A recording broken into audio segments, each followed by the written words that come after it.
Alright, welcome back, ladies and gentlemen, to the Storm Halls, and this is going to be the podcast segment post game. Of course, I would like to have the webcams up from both the captains as well as everyone else on the show. Unfortunately, it's going to take too long to set that up, so for the future podcast, we definitely have that up. But for now, this is going to be the recording, and of course, the link for the podcast as to where it can be downloaded will be shared on Facebook as well as everywhere else, and we'll also have the gameplay videos up on our YouTube channel.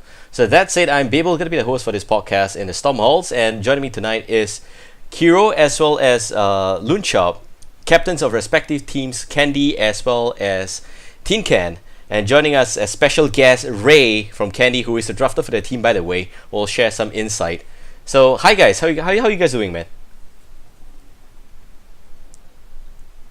I think the stream is not able to pick you guys up. Give me a while. Let me just check what's up.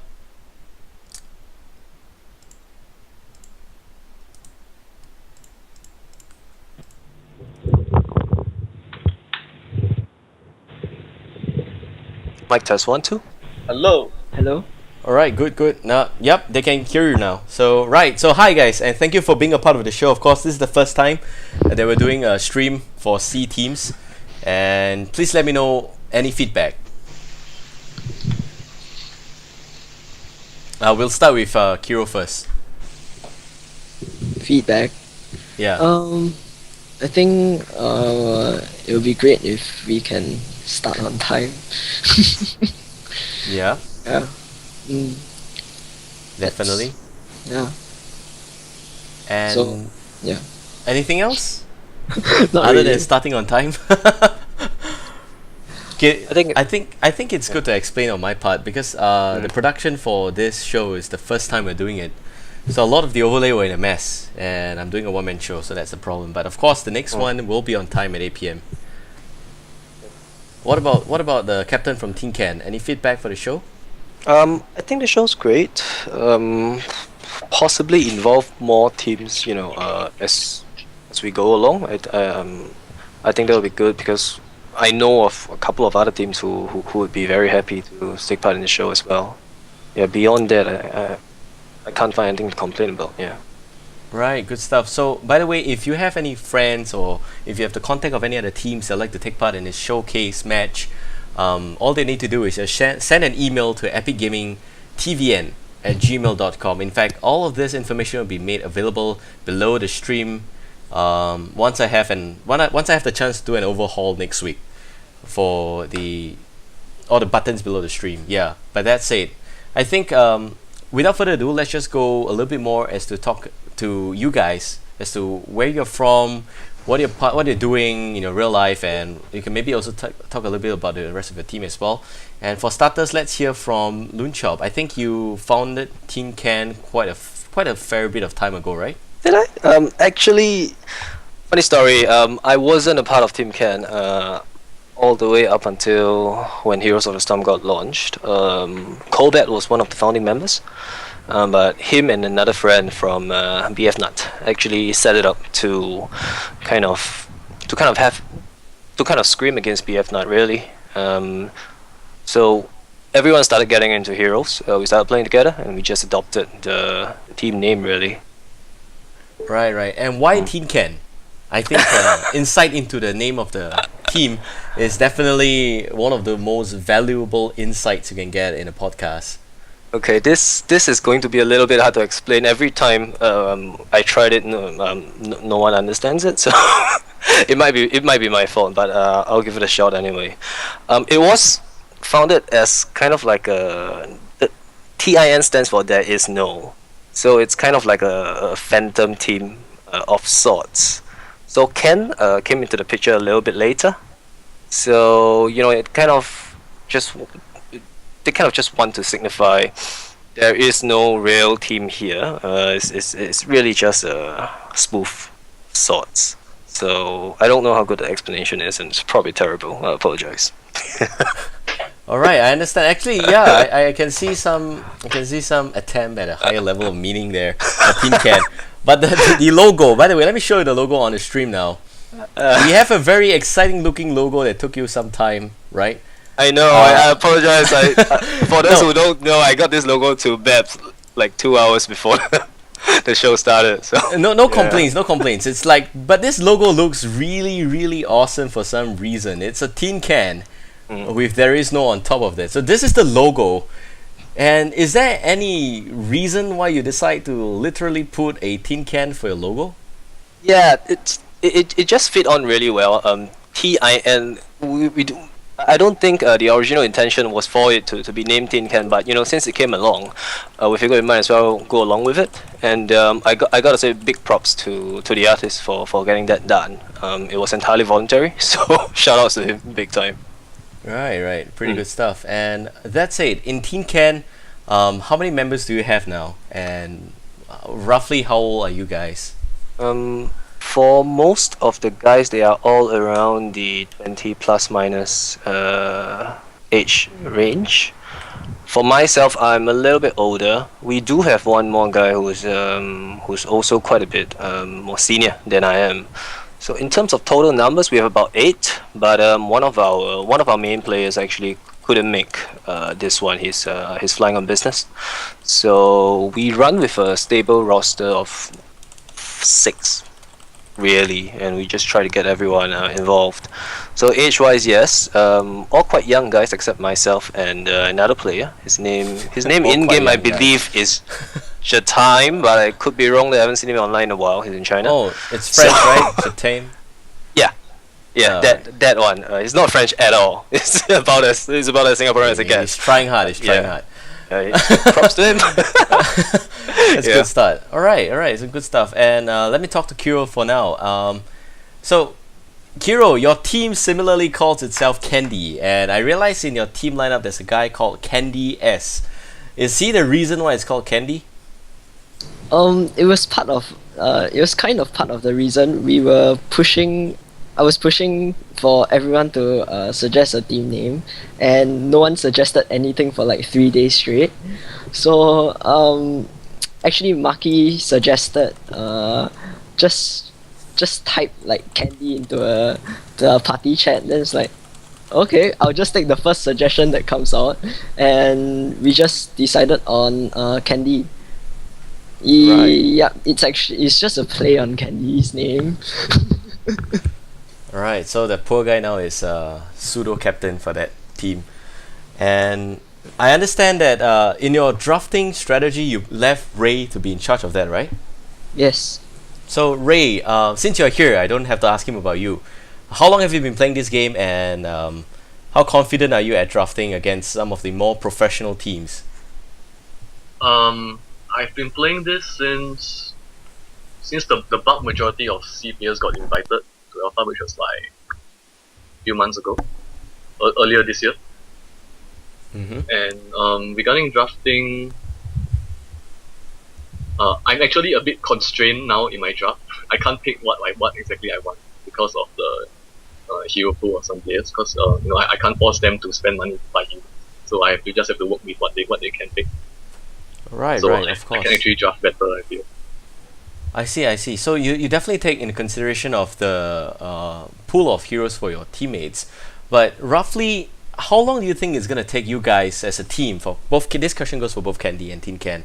How long do you think it's gonna take you guys to try and unlock the whole library of heroes in Heroes of the Storm? I was actually involved in a Reddit post earlier this afternoon because some guy was complaining about gold generation too low, and he was comparing it to IP gain in League of Legends. So if you are a 100% free to play player and you only play 4 hours a day, it will take you about 8.5 months to unlock everything. Wow, that's gonna take a really long time. Yeah, that's assuming 4 hours a day and with only like 50% win rate. Right. And So you can cut it to 7. definitely, I think. What about for Tincan? How committed are you guys to unlocking the whole library? I think when we first started out, everyone was kind of just fooling around and playing the heroes they like. Once we had defined roles, it was just down to the individual's owners to expand his hero pool in a specific role. So I think the team has gone out and done that. Props to them because the bundles are quite pricey.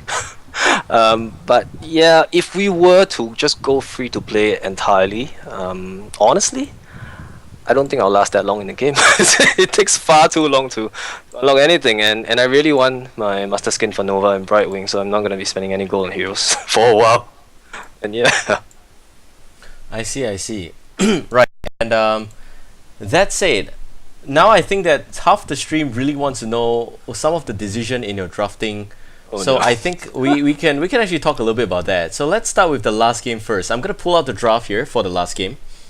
And let me just remind you guys what are some of the drafts from both sides. For Tincan, it was being played on Garden of Terror, by the way. So Tincan decides to go for the Kerrigan, for the Tyrande, Diablo, Vala, and Rega. For Candy, you guys, drafted by Ray, decides to go for Uther, Felstad, Anubarak, Stitches, and Nova.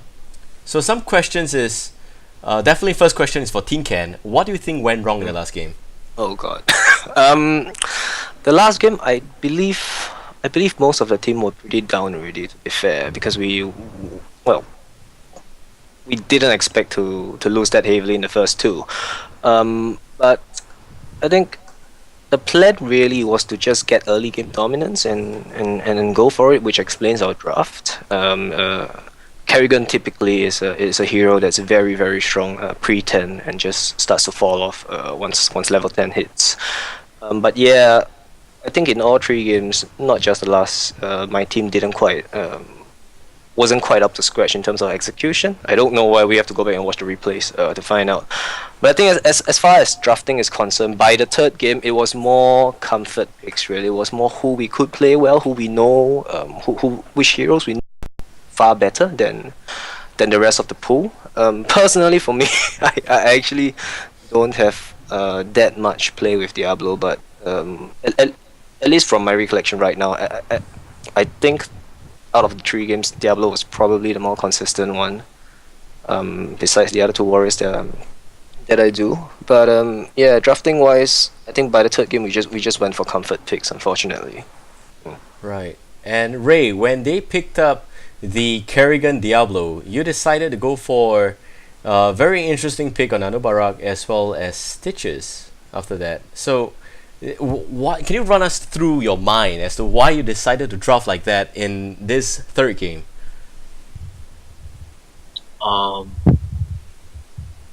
wasn't too concerned about Kerrigan Diablo. Diablo is basically just a big mid shield. Beefcake. Mm-hmm. Yeah, correct. As long as he doesn't force you to throw too much attention on him, you can actually ignore him for the most part. But I wanted the Stitches because Stitches is good on Garden because it's a big map. There's lots of places for it to go, and he's one of the best, in my opinion, one of the better tanks in the game at the moment. And a noob is the same thing, basically. Right, right. And for Tincan, you guys decided to finish up with Rega. Is it that you guys forgot about support halfway through the draft and decided to pick Rega? Okay, Rega last.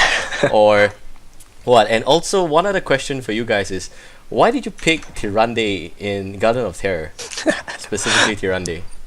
Tyrande is a hero that my team values quite a fair bit, as opposed to the rest of the guys we play with. We've had quite a bit of success, to be honest, with the amount of vision that Tyrande can give us, and that explains why we pick her so much. And if I remember correctly, during the last game's draft, they picked a support earlier. Did they not? Or Yes, they picked Uther first. First pick Uther. yeah, exactly. So if Uther was picked already, what we thought was that they wouldn't have a second support, which is why we took the risk and just left it to the last. Yeah, so that was why we just left our support player all the way to the fifth pick, really. Right, I see. And you guys did ban Tasada, right? After 2 games of being trashed by Tasada, you guys finally decided to ban it. Yes. What was Ray's thought when Tasada got banned? Like, you guys really need Tasada, or it's just like one of your better heroes that you guys can play? Because I realized you dropped to 1 support for the last game. Is that a factor? No, dropping the 1 support, especially since the 1 is Uther, is completely fine. I was a bit annoyed with the Tesla ban. but Apologies. Actually, but it didn't really affect me personally because I can play a lot of heroes. So it's not like if I lose Tesla, then I don't have much to play. So I would have liked the Tesla just because of Tesla is a strong hero overall. Yeah, for that, not because it's only what I can play. I see, right. And maybe Tincan can explain also why Cobalt hates Tyrael. Tyrael is just a hero that we don't want to deal with. We had the chance to scrim with Candy just last night, I believe. It was only for 1 or 2 games, I can't remember. And I remember distinctively that we got wrecked by their Tyrael diving into our backline in one of the games. So it's just something we don't want to deal with. Yeah, it's also my hero. See, so we just it's that initiation. I believe a lot of the warriors initiate well, but with Tyrael it's literally hit arc, left click, and that's your initiation. You don't need to land any skill shots. You don't need to line up a hook for stitches. You don't need to use artists to root people in place. There's none of that with Tyrael. He just clicks you, and that's one of your guys knocked down, and it's something we don't want to deal with. I see. I see. Alright. So Tyrael is something you don't want to deal with. And one thing I'd really like to ask, based on this draft, is that after Kerrigan and Vala, so you guys decide for dual DPS. Is that a factor for Candy to go for Nova last? I had at least considered picking Nova already, earlier on. And when they picked more DPS with the Kerrigan, so that means they only went with a solo tank Diablo, then it favored my Nova choice more. Because Nova is so powerful right now with the latest patch that she can just blow up any non-tank really fast. And since we had Stitches, if just Stitches gets a hook, you're already depositioned by the hook, and with the Nova burst plus the rest of the team, it's like guaranteed kill. Yeah, and one of the considerations of Nova is that because Tesla was banned earlier, so we considered that there wouldn't be any Oracle to scout Nova, as well as if we are looking at supports that will actually pick Clairvoyance or Farsight, that would be most likely Uther and Rhaegar, and we had already picked Uther, so picking Nova would almost guarantee that they would want to pick something like Rhaegar. But it was mainly because of the Tasada ban that gave us the opportunity to draft Nova in our team composition. Right. And Tincan, what can you say after people figure you out like that? I think with Nova, it was always something that we as a team, we don't go out of our way to prevent the other team from taking Nova. Zaru, probably. Nova, not so much. The reason for that is because, and this might sound a little bit off, but I think that having a Nova on the enemy team is a fantastic way to test your positioning and your general map awareness, and it's just fantastic, if nothing else. And again, I don't remember the draft for the last game, but did we get Tyrande?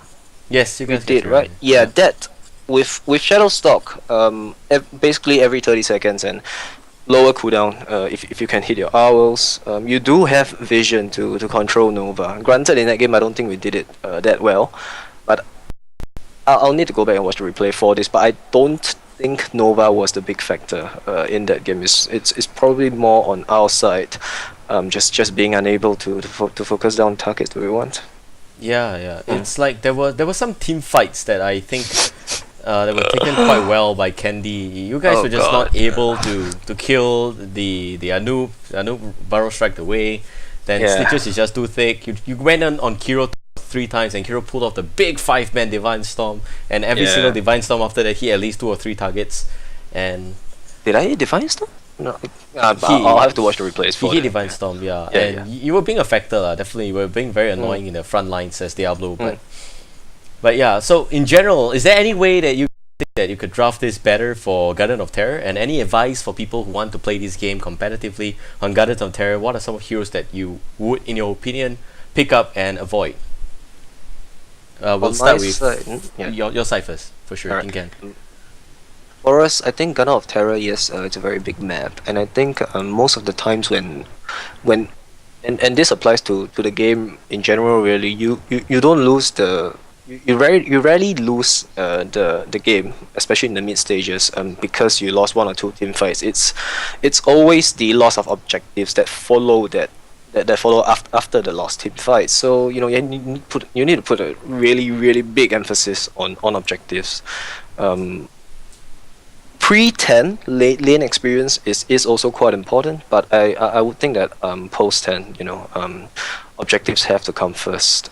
As far as drafting goes for my team, we haven't had that much of an opportunity to practice drafting against other teams. So it's something we have to work out internally. Our drafting, truth be told, is still still a little bit by the wayside. There's not a lot of things that are firmed up yet. So that's just something we have to look at ourselves, really. Right. And what about Candy's side? Looking at the whole game, is there anything you would have done differently, knowing the full draft of the opponent? Is there any heroes you would like swap out? And any advices for people who want to play Garden of Terror? Any heroes to avoid and who to pick for? Map specific wise, it's hard to give any direct advice for the map other than general stuff that is common with large maps. Like Falstad is always excellent on large maps because of his mobility. He can stay in the lane farm. If you're playing attack damage Falstad, you can farm up his season marksman as much as you can, and then be at the team fight in like 3 seconds. Other than that, like I said earlier, big map Stitches good. But other than that, not really. You have to draft accordingly to what your opponent picks. Oh, no Avatar of Mines.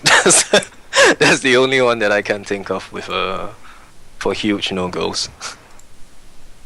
Right. Alright, so I think some of the players really want to look into some of the viewers, really want to look into the second game. So I have the second game's draft on the stream here. Do note the missing box on the bottom right is Sonya. And just to give a bit of refresher to you guys, this is the draft for the second game. The bans are Rhaegar, Arthas, Tyrael, and Zeratul. So Tyrael got banned once again, pretty clearly. And the picks for Tincan, your picks were... You started with Uther, then you went into Anoop, Feldstad, Nazeebo, as well as Sonya. And for Candy, you guys decided to go for Tassadar first pick, Tychus for second, and then after that you have Brightwing, Diablo, and Muradin. So this map went towards Candy. And the first burning question on the top of my mind is why Feldstad, Lunchop? Why Falstad? Yeah, Feldstad we've was established on- that it's good on big maps, but this is a very small map. Right? So you guys picked Feldstad. Why is that? Was on Mines. I think Falstad. It was after the first game that we kind of looked at what went wrong and decided that we need more range on our assassins, which is why Falstad would quite comfortably outrange Tychus. Tychus, I believe, is possibly the best assassin in the whole game overall, but specific to game 1, we felt like our assassins just didn't have a chance to get in at all. So yeah, was why we went to Falstad. And I think Falstad is good on every map, regardless of how big or small the map is, just because beyond the DPS, he provides amazing burst. But beyond that, he has mobility, which, yes, it's a 2-lane map, but you can still say, build up your bribe stacks, just fly to an enemy easy cam and bribe it immediately, although I don't think you would do that too much in Mines. But again, as far as range DPS go, there's really only three for me, and that's Falstad, Vala, and Tychus. And I think quite comfortably Falstad outranges everyone. And mobility again is the big issue. Game 1 we weren't moving fast enough. We couldn't get into the right positions, which is why we went for Falstad. But evidently it didn't work out. Yeah. Hopefully it will work out next time we do that. Right. Okay, and Nazeebo, is that for a special, separate strategy to get the mercs at a ground level? Nazeebo wise, our player who went on Nazeebo has a ton of experience with him, so it was a pick he was relatively comfortable with, and also he tends to get into pretty decent positions to put up Revenant Spirit, which is basically what Nazeebo is all about, team fight wise. So we gave him that. That was why he was picked up, really. I see. And for Candy, Ray, maybe you could run us through your draft and your thoughts during this draft. Okay. Wait, what was I first pick? In this game, I believe you guys second. were not first pick. You guys were Yeah, second. second. So you Because we picked. lost the Uber. Right. Yeah. Okay. So this game, they first picked Uber, and I had my Tyrael band. So yeah. But Tesla was open, so I just went for strong safe picks first. So I went Tesla, Tychus, and like Moonshot said, Tychus is generally accepted as the best assassin in the game at the moment. So I just and Tesla is just one of the best heroes overall across everything. So two very safe and strong picks that are flexible, that don't lock me into a certain style of play. Then I went. After that they picked. What do you guys pick after that? They I picked can't see the stream they picked up Anoop and Feldstedt. God, I need my drafter here. Yeah, Anoop Falstad. Yeah, okay. Yeah, Anoop Falstad. So I was okay with giving away the Anoop. But actually I wanted the Falstad later on. Yeah. But it's okay, because we have Righteous and there's other options. Okay, but then after that I was expecting them to play a bit more aggressive in the map, because they have Uther with Divine Storm and Falstad to follow up. Okay. And I was, what was it? I was expecting to get Phase Rush quite hard in the team fight. So I picked up Brightwing for the Emerald win, or to disengage or to split their team in half. And Diablo didn't really want Diablo actually, but it's cause my player can't really. But Stitches was still on the board though, no? For you guys? Yeah, but Yep. Stitches is terrible on Knights. Yeah, to be fair, yeah. Yeah. So I just was like, okay, you're playing Diablo. You got nothing else. Well, he's like, who is the player that played Diablo for your team? Candice. Oh man, that guy. Yeah, Candice. that was his second Diablo in a row, I think. Yeah. Yes, because they banned Stitches the first game. I'm Yeah, curious about Muradin though, why him? Yeah, exactly. I was about to get that. Very rarely see Muradin. He Yeah, is yeah. completely forgotten in most competitive play. This guy Yeah. can Yes, stun and all. Muradin was like, out of left field. Actually, I was taken by surprise by the Nazeebo. I wasn't very. I didn't expect your draft in this second game for mine. I didn't expect the Nazeebo and Sonia. Yeah, so once I saw Nazeebo, Sonia, then I'm like, okay, it's gonna be a Sonia leap. Shock and all, and It's gonna be Sonia leap into either Divine Storm or a Noob double stun, then the Divine Storm, and then Shock and Awe and Nazeebo out. That's got like shitload damage. So I was like, okay, we're in trouble, Yep. because if you just jump everything, plus so many stuns, I was afraid Brightwing wouldn't be able to get off Emerald Win in time. So we needed more disruption, but no Anoop, and we didn't have much choices left already. If you were asking about disruption, other than Muradin was on rotation. Muradin was free hero, free hero on rotation. oh god. So that's the reason behind Muradin pick for this game, guys. Now we know it. Actually,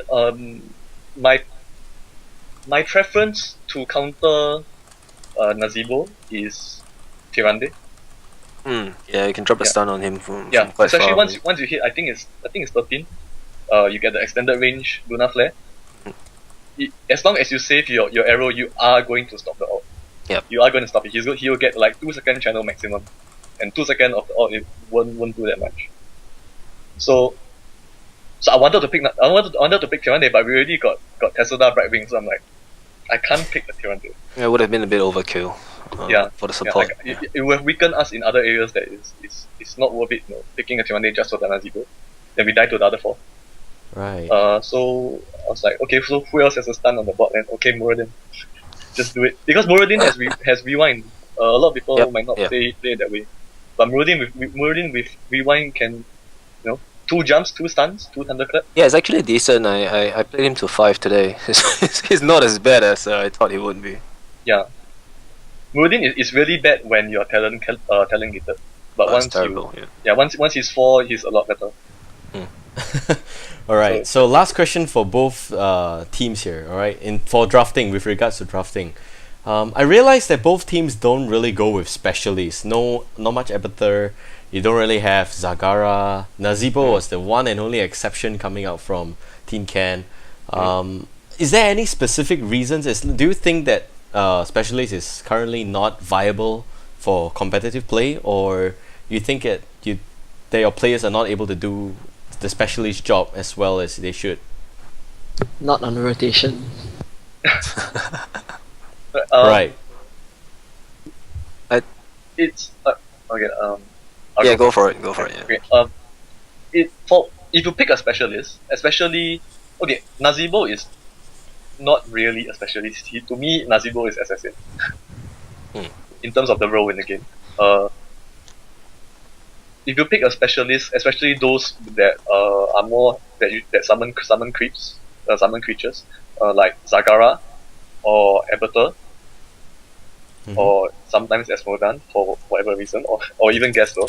If you pick this kind of specialist, it's not just about having a player that knows how to play the specialist.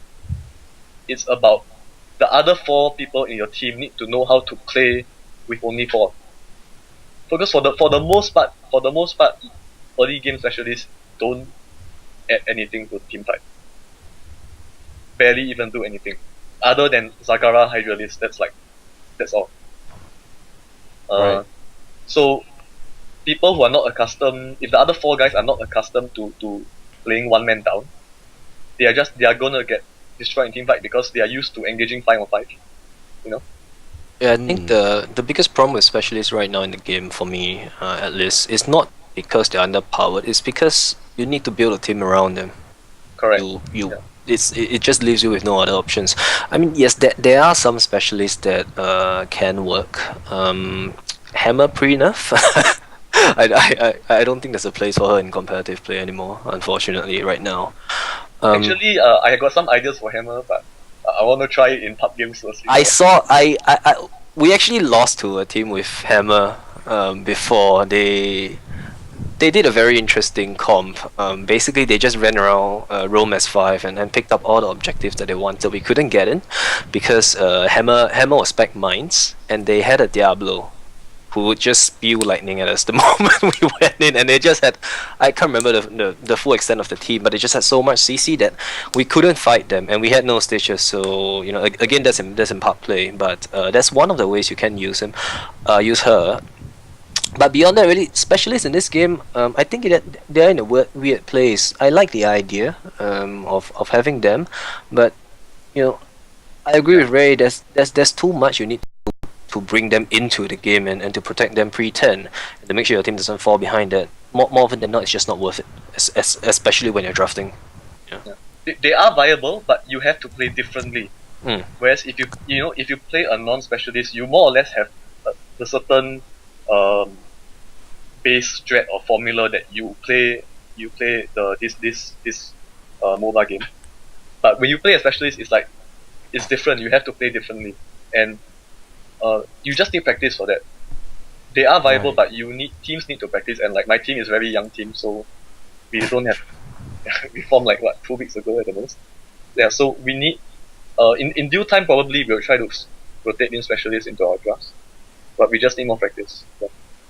Right, right. All right. So that said, that would summarize all the questions I have for drafting. And now I think it's just to end off this podcast. I don't want to keep it too long. You know, everyone has just watched 3 games, and I think that it's good that you guys go for dinner as well. So let's just summarize with, what are some of your expectations for this game? I'll just ask the captains for this, since Ray have given us so much insights and Kiro was just busy eating in the background. So I'm so jealous. right. I've already eaten before the matches, so My last meal was 4 o'clock, man. Like, oh my god, I'm starving Same, right same, now. same. My last meal was at 3, but all right. So yeah, what are your expectations of this game, and what do you think should be done in the esports scene for Southeast Asia if we really want to see competitive Heroes of the Storm pick up? So we'll start with Kiro, since we didn't hear his voice much in this podcast. expectations of the game itself. Yeah, game itself and of the scene. I think what the game has to do is to try and promote the scene a bit more, the competitive scene a bit more, because custom game just got released, and the esports scene in America has been picking up. Like they already had tournaments even before custom games came out. So I hope to see like more organizers in Southeast Asia organize even really small little matches, like just pick 2 teams and stream it for the viewers to see, or just a simple like 8-team single elimination. All these simple things just kinds of promote the scene in Southeast Asia. So I guess it for the game to grow itself in this area, we would need to see more organizers coming up with different tournaments and matches. I see. And for Lunchop, what do you think of that question? Yeah, I agree with actually all of what Kyo has said. There is a ongoing YouTube show of sorts. It's called Heroes Town Hall, I believe. It's run by Solid Jake and the rest of his crew. They discuss this every week, and they've been doing. And this is what week 36. You know, since they've started. So I mean, yes, there has to be quite a bit more competitive tournaments being organized here. We are maybe 1 or 2 steps behind the NA scene right now, but we're not that far behind as far as I can tell. So as long as people just first there needs to be more people in the game, because it's technical alpha now, we understand that, but yeah, the player base needs to grow, and beyond that, I think we just need more competitions. It doesn't always need to be about huge prizes or whatnot, because this game is still so young. But personally for me, I haven't played most of the other isometric top-down point-and-click MOBAs, so I don't play too much Dota or LOL. I played a lot of Smite, probably too much. But I think as far as MOBAs go, Heroes is in a very, very good spot. It doesn't offer the same depth and complexity, especially without items, but at the same time, it's so action-packed, it's so fast-paced, and that makes for great esports viewing, because fights don't start after the 15th minute mark. They start at the 60-second mark. So there's a lot of potential in there, but for it to grow, I think there has to be a lot more tournaments, really, to kind of just weed out who our best teams are, and hopefully by then we can also look at putting those teams up against the top from Korea, from China, from the NA or EU scene, if that's even possible. All right, good stuff, man, guys. So once again, thank you for being on the show today, and for sharing all your thoughts and letting us know who you are. For all of you guys out there who really want to join us, do send us an email at epicgamingtvn@gmail.com, and you will definitely be invited to be on this show. with a very simple shoot first, talk later approach. So play the games first, then we'll talk about it after that. But that's it. I think we have space for shoutouts now, and let's go through the list. We'll start with Lunchop because he's the only guy from Tincan here. So after that, then we'll go into Candy's side, and then Kira and Ray can do their shoutouts respectively. Okay. I did give a shout out to obviously my teammates. We've only been properly practicing together for about a week, and yeah, we kind of got busted in this round. But I think the whole team knows we're better than the performance we've put up. We know that. We just need to iron out the details. Also to the rest of the teammates who didn't get to play today, because of scheduling or whatever, I just wanted to also give them shoutouts for just sticking with us, even though they knew they wouldn't be playing today. And beyond that, personally, I need to give a shout out to Yakisoba Guild, who are all busy playing QH. RKH, if for the uninitiated, but I believe a fair amount of them turned up on this stream, and they're people I've been playing video games with for a very, very long time, since Guild Wars 2 days. So that's about it from my end. Neat. And for Kiro, let's just do it with Ray first, since he's the special guest, right? So Ray, any shoutouts on your side? Shoutouts to all my friends from my WoW Guild Elementium, 8 years plus, and Synapse, who happen to be allies with Yakisoba. Yeah. Who are also playing Argage. Yeah. Oh, okay. Thanks for tuning in. Right, and Kiro, shoutouts from you, please. Shout out to my teammates. It has not been exactly very easy to find common practice times together, and but somehow we managed to make it lah.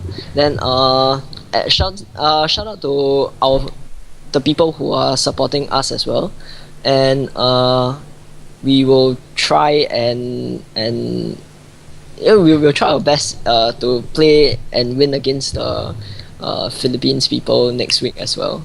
Better do. More shout outs to US and Synapse SG for allowing us to use their TeamSpeak servers for communication purposes, because Skype is just terrible.